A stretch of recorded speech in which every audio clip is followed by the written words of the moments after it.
My Hobby Home YouTube kanalıma hoş geldiniz. Bugün birlikte sepet model veya çapraz model dediğimiz bu kolay, aksesuar gerektirmeyen bobet yapımını çalışacağız. Ben bu bobetim için, bu patiğim için Alize Extra marka ipi kullandım. Siz dilediğiniz bir patik ipi kullanabilirsiniz. Tığ olarak da 2 numara 2 milimetre tığ kullanmayı tercih ediyorum. Başka da bir malzememiz yok zaten. İpimiz ve tığımız olsun yeterli. Ben patik buruna başladım. Burun kısmını ördüm. Modeli birlikte kuralım istedim. Şimdi size sayıları göstereyim. Buraya not ettim arkadaşlar. Şu şekilde ekran fotosu alabilirsiniz. 5 zincirli halka yaptım. Birinci sıra olarak yani halkanın içerisine 14 trabzanla doldurdum. İkinci sırada her bir trabzana çift batarak 28 sayıya ulaştım. Üçüncü sırada 2 tek 1 çift 2 tek 1 çift yaparak toplamda 37 ilmek sayısına ulaştım. Dördüncü sırada 3 tek 1 çift yaparak 46 sayısına ulaştım. Beşinci sırada ise 7 tek 1 çift yaptım. En sona sadece 6 trabzan kaldı.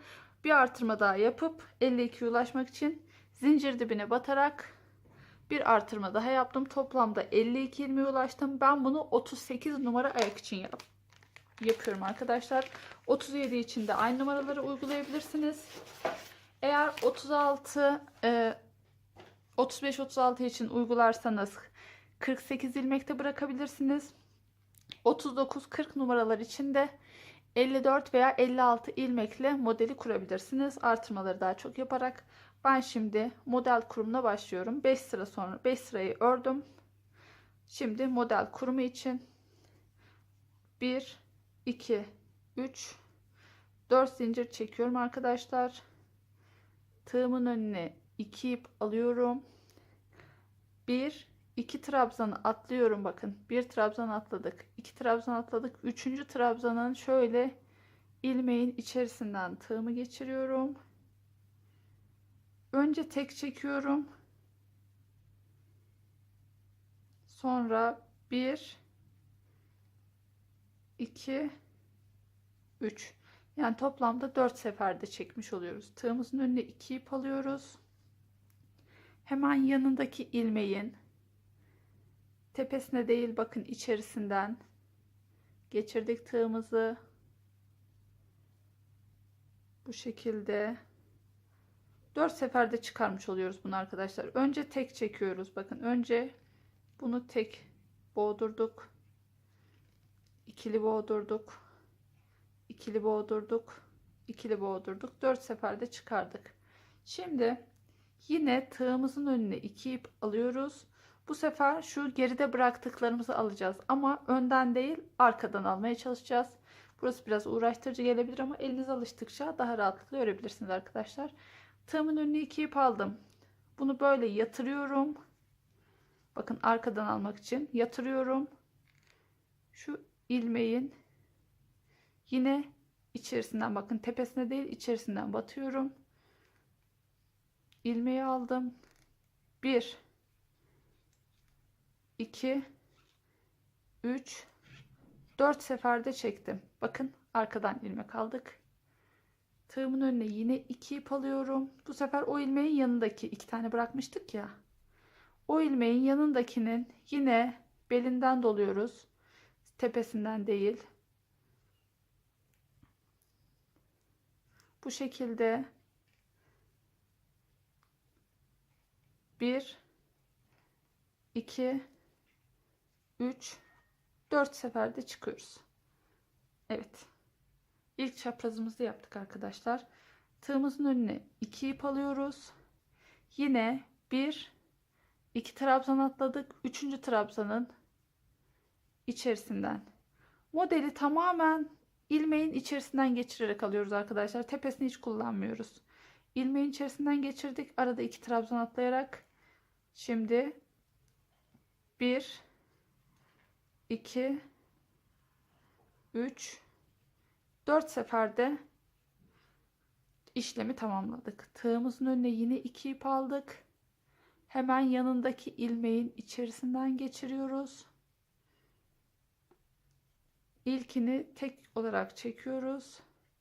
Sonrakileri çift çift 2 2 4 seferde çıkardık. Tığımızın önüne 2 ip doladık arkadaşlar.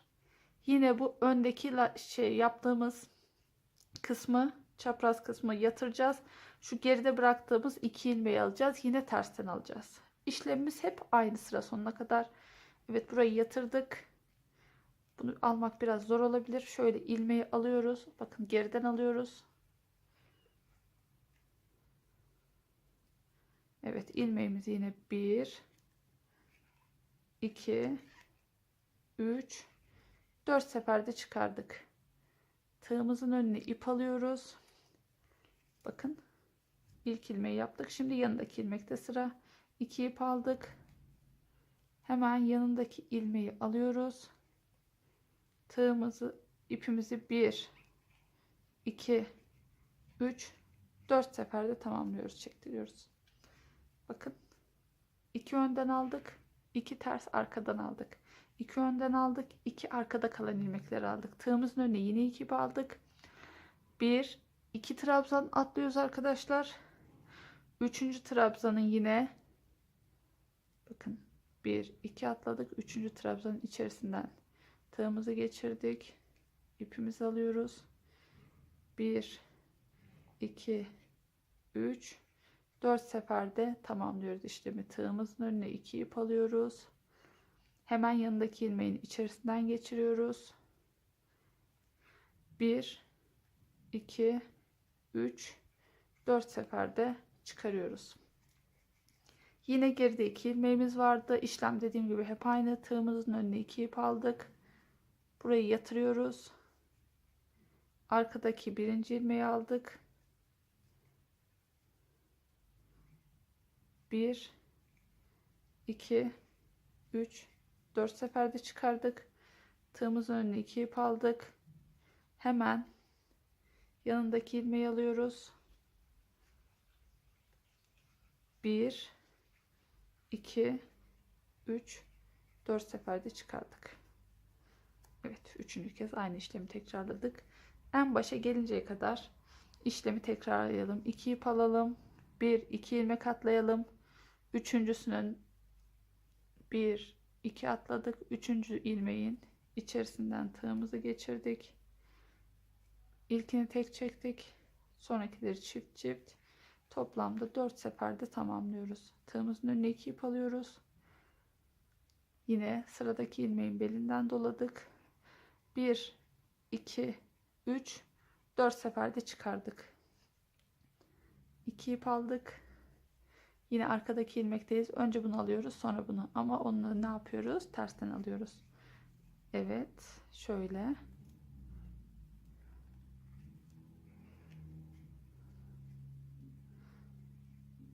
Bir, 2, 3, 4 seferde çıkardık. Tığımızın önüne 2 ip aldık. Yanındaki ilmeği aldık. 1, 2, 3, 4 seferde çıkardık. Evet. Sıra sonuna kadar bunu yapalım arkadaşlar. Sonra ikinci sırayı ben size göstereyim isterseniz.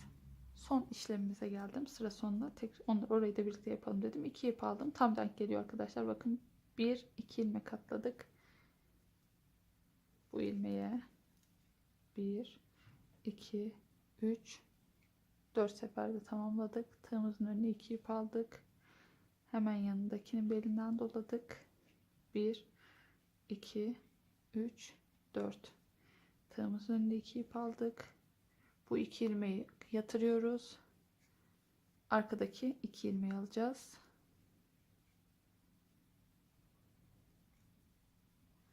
Yine önce tek, sonra çift çift boğdurarak tamamladık. Tığımızın önüne 2 ip aldık. 2 3 4 seferde tamamladık. Şimdi şu zincirin şurasıyla ya da şu ilk ilmeğin tepesine batarak sıramızı tamamladık arkadaşlar. Sırayı tamamladık. 1 2 3 4 zincir çektik. Bakın ilk sıramız böyle. Şimdi 4 zincir çektik. Tığımızın önüne 2 ip aldık. Bakın bu ilkini değil, ikincisini alarak başlıyoruz. Tığımızın önüne 2 ip aldık. Bunu atladık. Bunun yine ilmeğin içerisinden, bakın ilmeğin içerisinden geçiriyoruz. 1 2 3 ve 4 seferde çıkıyoruz yukarı. Tığımızın önüne 2 ip alıyoruz. Hemen yanındaki ilmeğin içerisinden geçirdik. Önce tek, sonra çift, çift, çift diyerek 4 seferde tamamladık. Tığımızın önüne yine 2 ip aldık. Bu sefer şu arkada kalan ilmek var ya arkadaşlar, onların ikisini alacağız ama bu sefer önden alacağız, işimiz daha kolay. Tığımızın önüne 2 ip aldık. Gerideki altta kalan ilk ilmeğin yine içerisinden tığımı geçirdim.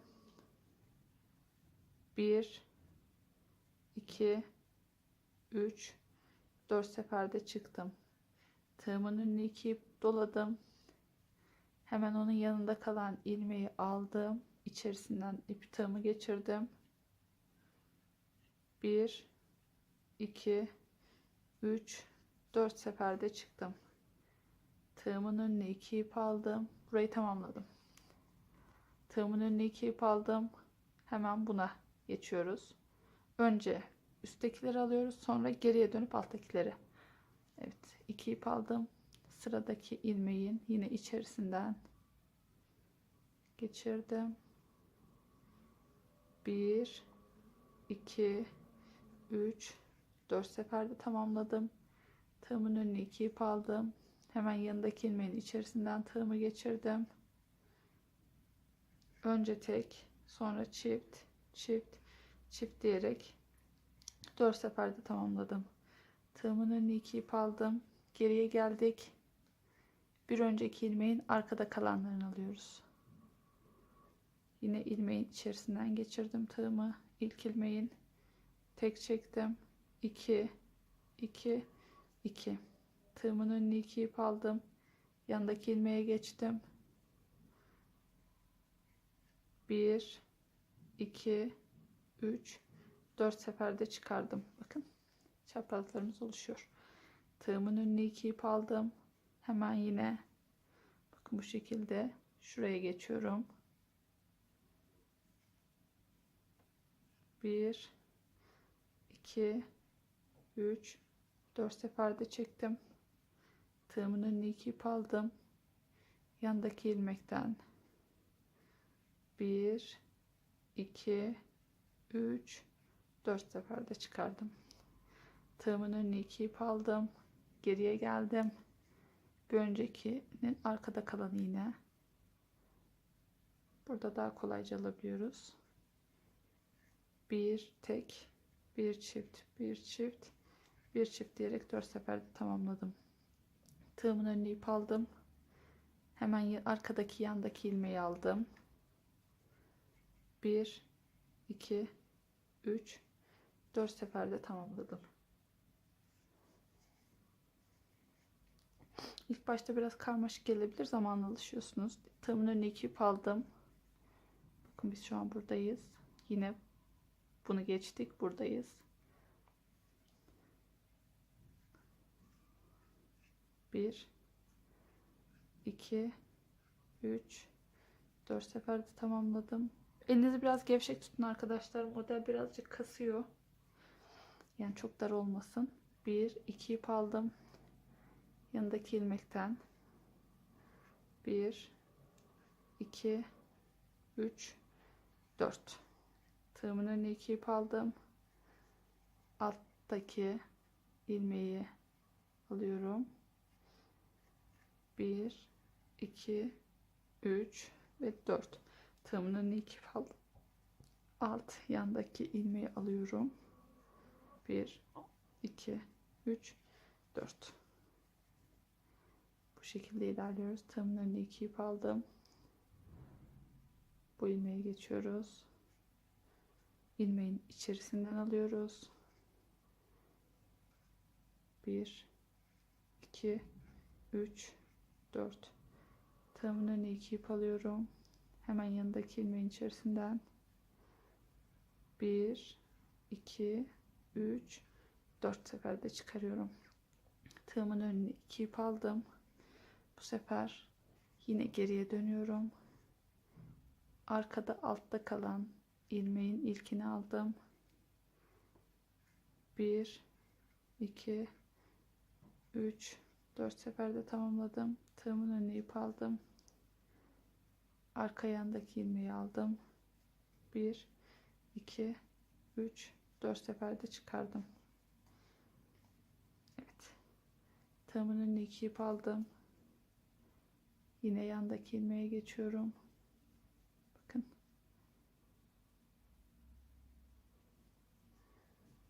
1 2 3 4 seferde çıkardım. Tığımın önüne 2 ip aldım.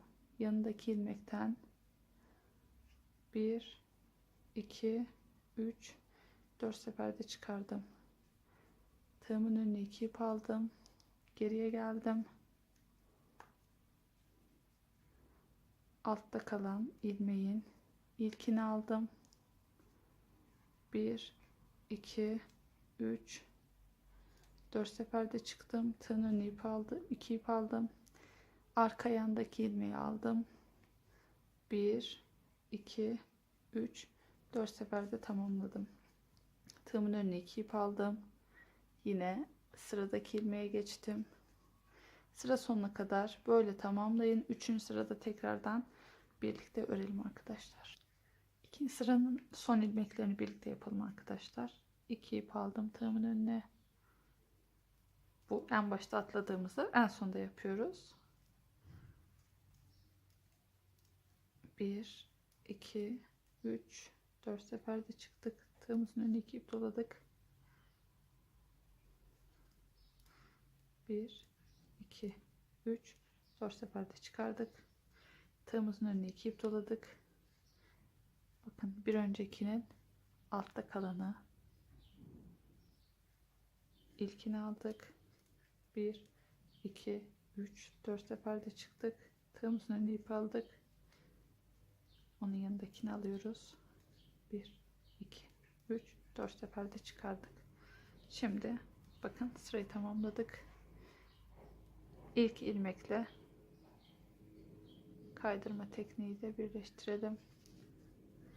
Bu şekilde ikinci sırayı da tamamladık. 4 zincir çekiyoruz. 1 2 3 4 zincir çektik. Tığımızın önüne 2 ip aldık.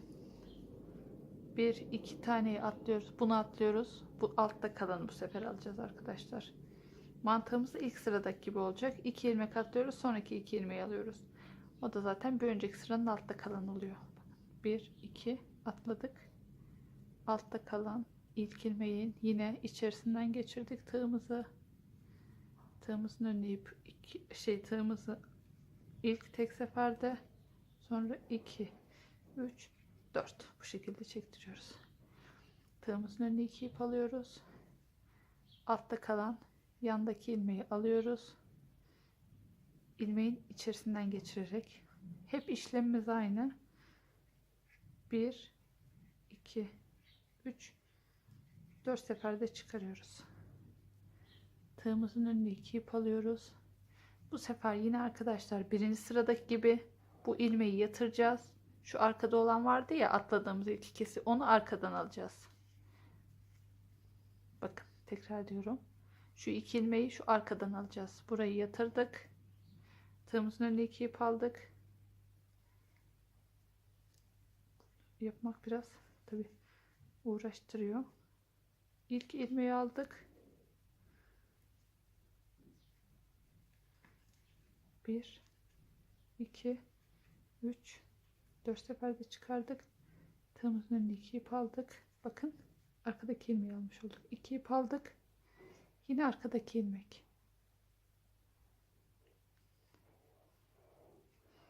1 2 3 4 seferde çıkardık.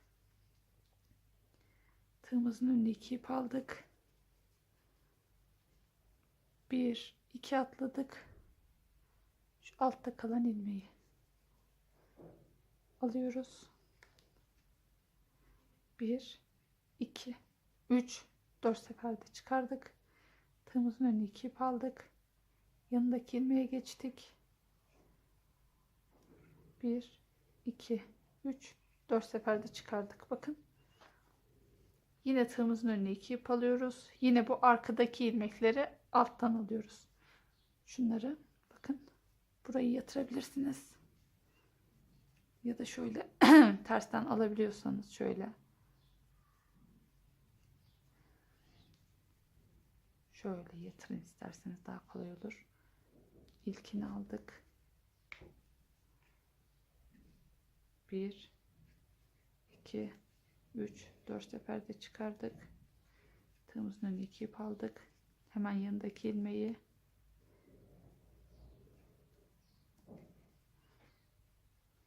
bir 2 3 4 seferde çıkardık.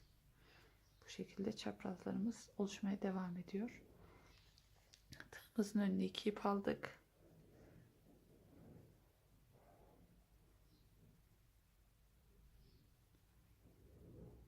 Buraya atlıyoruz. Bir sonrakinin altta kalanını alıyoruz. Yine 1 2 3 4 tığımızın önüne 2 ip aldık. Onun yanındaki ilmeği de alıyoruz. Tekrar söylüyorum arkadaşlar. İlmeklerin tepesinden değil, her zaman için içinden alıyoruz. Şimdi yine arkada kalan 2 ilmeğimiz var. O 2 ilmeği burayı yatırıyoruz. Arkadaki 2 ilmeği sırasıyla alıyoruz. 4 seferde boğduruyoruz. İp biraz takılıyor tersten dönünce.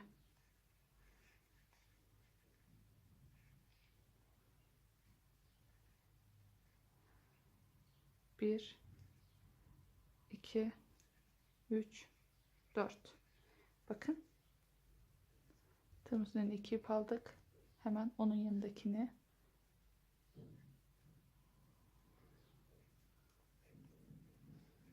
bir, 2, 3, 4 seferde çıkardık. Tığımızın önüne 2 ip aldık. Yine bakın böyle işlemimiz. Sıradaki bu ikisini geçiyoruz. Bir sonraki altta kalan ilmeği alıyoruz. Sıra sonuna kadar böyle tamamlayalım. 4. sırada tekrardan görüşelim arkadaşlar. Umarım anlaşılıyordur. Bakın son kez tığımın önüne 2 ip aldım. Arkada 2 ilmek kalıyor. Bir öncekinde atladığımız 2 ilmeği arkadan alıyoruz.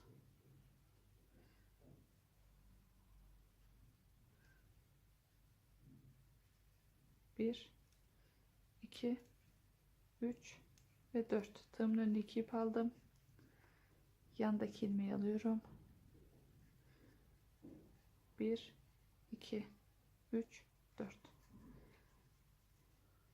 Bakın şu şekilde. Yani şöyle alttan ilmek alıyoruz. Tığımızın önüne 2 ip alıyoruz. 1, 2 atladık. Üçüncü zaten altta kalan. Onu alıyoruz. Yine sıra sonuna geldim. Tığımın önüne 2 ip aldım. Bakın şu zincirin altında kalan ilmek oluyor bunlar arkadaşlar. Aldım ilkini. 1 2 3 4 seferde çıkardım. 2 ip aldım. Yanındaki ilmeği 1 2 3 4 seferde çıkardım. Tığımın önüne 2 ip aldım. Altta kalan ilmeği şöyle ister yatırarak alın öndeki trabzanları, isterseniz bu şekilde arkadan tığımın önüne 2 ip aldım. Bakın.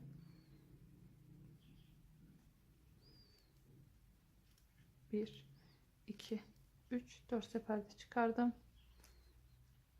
Şu zincirin bağlı olduğu ilk trabzanla kaydırma tekniğiyle birleştirdim. Yine 1, 2, 3, 4 zincir çekiyorum. Tığımın önüne 2 ip alıyorum. Bakın şu ilkini atladım. İkincisinin 4 zincir çektik. İlkini atladık. İkincisinin ilk ilmeğini aldık. 1 2 3 4. Tığımın önüne 2 ip aldım. İkinci ilmeğin içerisinden geçirdim. 1 2 3 4. Bu sırayı yine aynen ikinci sıradaki gibi yapıyoruz arkadaşlar. Tığımızın önüne 2 ip alıyoruz. Bu sefer ne yapıyoruz? Şu altta kalan ilmeği alacağız. Ama üstten alacağız bu sefer. 1 2 3 4. Tığımın önüne 2 ip aldım. İkinci ilmeği alıyorum. 1 2 3 4. Tığımın önüne 2 ip aldım. Bakın. Nereden alıyorum? Şu ilmeği. 1 2 3 4. Tığımın önüne 2 ip aldım. Yanındaki ilmek. 1 2 3 4. Tığımın önüne 2 ip aldım. Altta kalan ilmek, bakın. Altta kalan ilmeğin ilkini yine ilmeğin içerisinden geçiriyorum, tepesinden değil. 1 2 3 4. Tığımın önüne 2 ip aldım. İlmeğin yanındakini alıyorum. 1 2 3 4. Tığımın önüne 2 ip aldım. Hemen yana geçiyorum. Bakın buradayız. 1 2 3 4. Tığımın önüne 2 ip aldım. Yandaki ilmek. 1 2 3 4. Tığımın önüne 2 ip aldım. Altta kalan ilmeği alıyorum. 1 2 3 4. Tığımın önüne 2 ip alıyorum. Altta kalan ilmeğin yanındakini alıyorum. 1 2 3 3 4. Bu şekilde sıra sonuna kadar tamamlıyoruz arkadaşlar. Bakın tığımın önüne 2 ip aldım. Üstte kalan ilmeği alıyorum. 4 seferde çıkarıyorum. Tığımın önüne 2 ip alıyorum. Onun yanındaki ilmeğini alıyorum. 1 2 3 4 seferde çıkarıyorum. Tığımın önüne 2 ip alıyorum yine. Bu sefer altta kalan ilmeği alıyorum.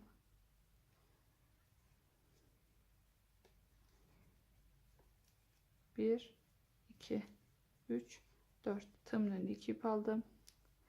Alttaki ikinci ilmeği alıyorum.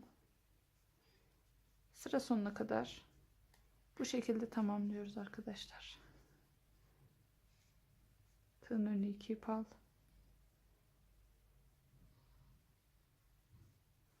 Sıra sonuna kadar böyle tamamlayalım. Bir sonraki sırada tekrardan görüşelim. Bu sıramızda tamamladık. Yeni sıramızda yine arkadaşlar 1 2 3 4 zincir çekiyoruz. Tığımızın önüne 2 ip alıyoruz. Yine birinci sıradaki gibi 5. sırada da birinci sıradaki gibi yapacağız. Yani bir birinci sıradaki gibi yapıyoruz, bir ikinci sıradaki gibi yapıyoruz. Herhangi farklı bir şey yok. Sadece başlangıçlar kafanızı karıştırmasın diye her sıranın başlangıcını göstermeye çalışıyorum. 4 zincir çekiyoruz, sabit. 2 ip alıyoruz, sabit. Şimdi 1 2 üçüncüye. Zaten o da altta kalan ilmeğimiz. İlmeğin içerisinden 1 2 3 4. Tığımızın önüne 2 ip alıyoruz. Yanındaki ilmeğin içerisinden doluyoruz. 1 2 3 4. Bu sırada yine ilk sıradaki gibi arkadan alıyoruz. 2 ip aldık. Arkadaki ilmeği alıyoruz. 1 2 3 4. Tığımızın önüne 2 ip aldık. Bakın bu ilmeğin arkasında kalıyor. Böyle.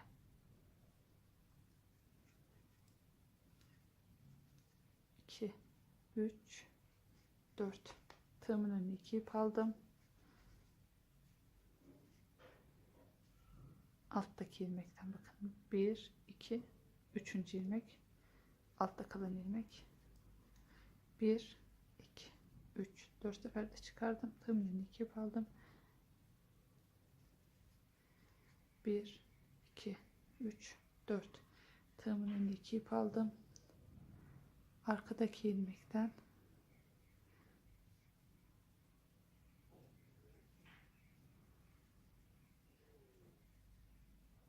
1 2 3 4 tığımın önüne 2 ip aldım.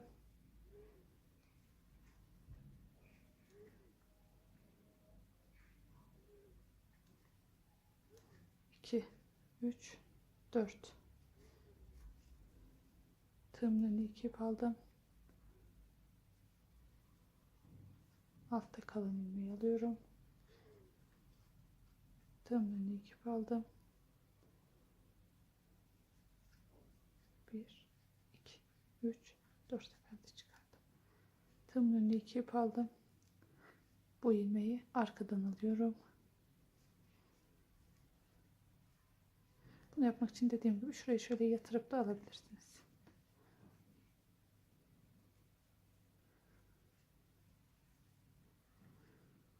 Bir, iki, üç, dört, 2 ip al. Yanındaki ilmekten 4 seferde çıkar. Bu şekilde sıra sonuna kadar toplamda bundan sonra 14 sıra ördüm arkadaşlar. 13. sırada bir tane artırma yaptım. 14. sırada 2 tane artırma yaptım. Ve toplamda ulaştığım ilmek sayısını birlikte sayalım.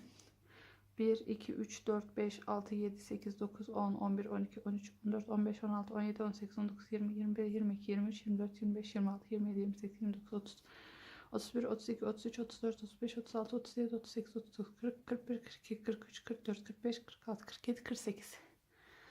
Toplamda 48 ilmeğe ulaştım. Bu ilmeklerin 6 tanesini orta topuk için sayarsak toplamda 42 ilmek kaldı. 21 sağdan 21 soldan ilmek yapıyoruz. 1 2 3 4 5 6 7 8 9 10 11 12 13 14 15 16 17 18 19 20 21 ilmek yaptım. Topuk için 6 tane sık iğne yapıyorum.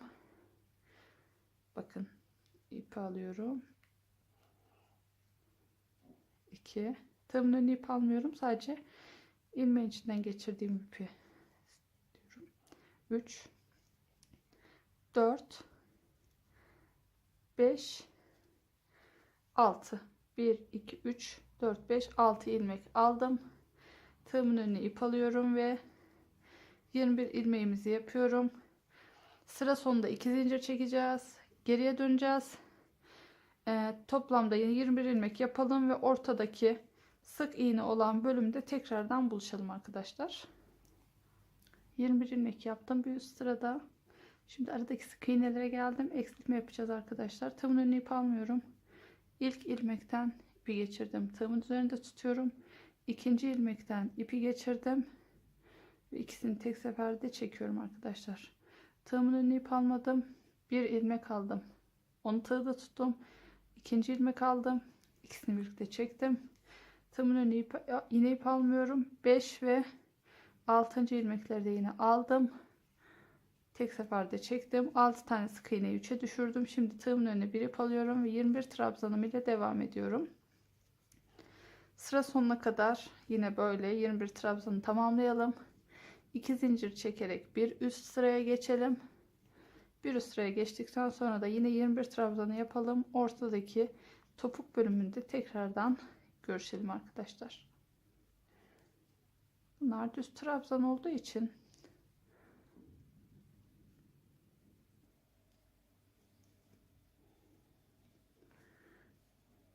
bir ilmeği yaptım tekrardan.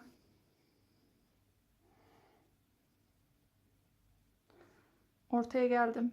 1 2 3 6 sık iğneyi 3'e düşürmüştük burada. Şimdi 3. sırada topuğumuzun son bölümü oluyor. İlk sık iğneyi atlıyoruz. İkincisinin ortasına bir sık iğne yapıyoruz. O sık iğneye, sıradaki sık iğneye atlıyoruz. Tığımızın önüne ip alarak 21 trabzanımız ile devam ediyoruz arkadaşlar.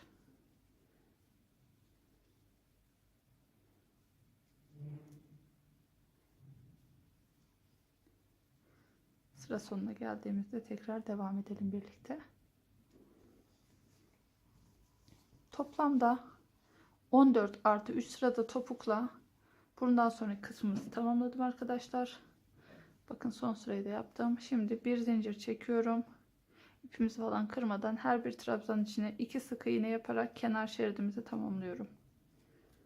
Her bir trabzanın içerisine bakın 2 tane sık iğne yapıyorum. 1 2 1 2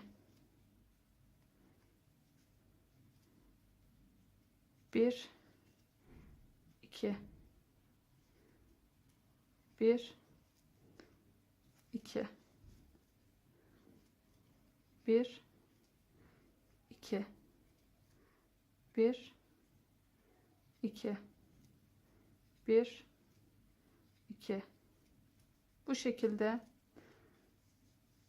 her bir trabzan içerisinde 2 tane sık iğne yapalım.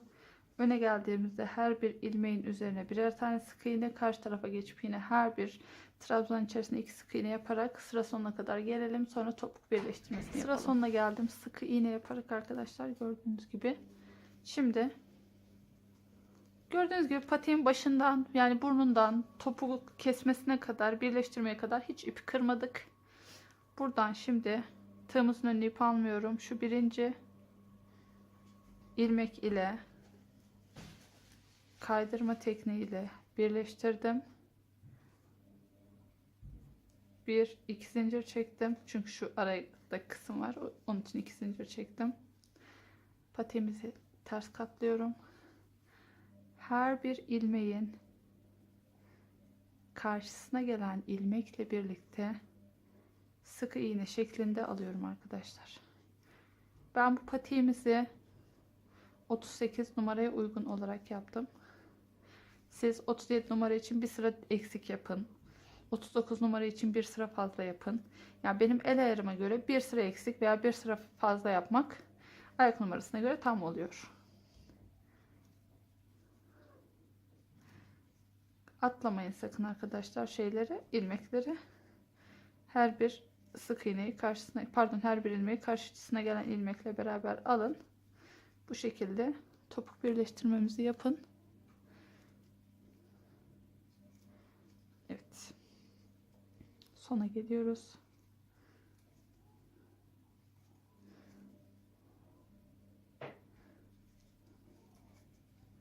Bir zincir çektim. İpimizi kırıyorum.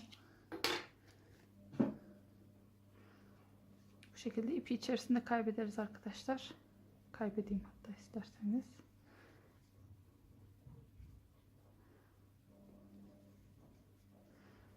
Bu şekilde. Evet. Patiğimiz hazır. 38 numara uygun çapraz sepet model diye adlandırdığımız patiğimiz. Manken ayağımıza da giydirelim isterseniz.